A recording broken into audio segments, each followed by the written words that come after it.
হিমেল হাওয়ায় বাড়ছে শীতের প্রকোপ। উত্তরের জেলা নওগাঁয় কনকনে ঠান্ডায় জনজীবনে নেমে এসেছে স্থবিরতা। দিনের অনেকটা সময় সড়কে হেডলাইট চালিয়ে চলাচল করতে দেখা গেছে যানবাহনগুলোকে। সূর্যের দেখা পাওয়াও কঠিন হয়ে গেছে। আগুন জ্বালিয়ে উত্তাপ নেয়ার চেষ্টায় দেখা গেছে অনেককে। অনেকটা একই পরিস্থিতি ঠাকুরগাঁয়। চুয়াডাঙ্গায় সোমবার সকাল ৬টায় তাপমাত্রা নামে ১২.৩ ডিগ্রি সেলসিয়াসে। ঝিনাইদহেও তীব্র শীতে দুর্ভোগ বেড়েছে খেটে খাওয়া মানুষদের।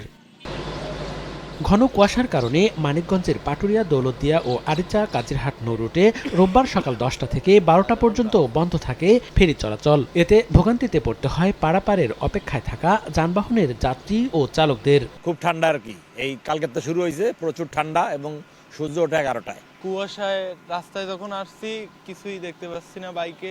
নিম্ন শ্রেণীর লোকজন আছে, তাদের তো শীতে প্রচুর কষ্ট হবেই।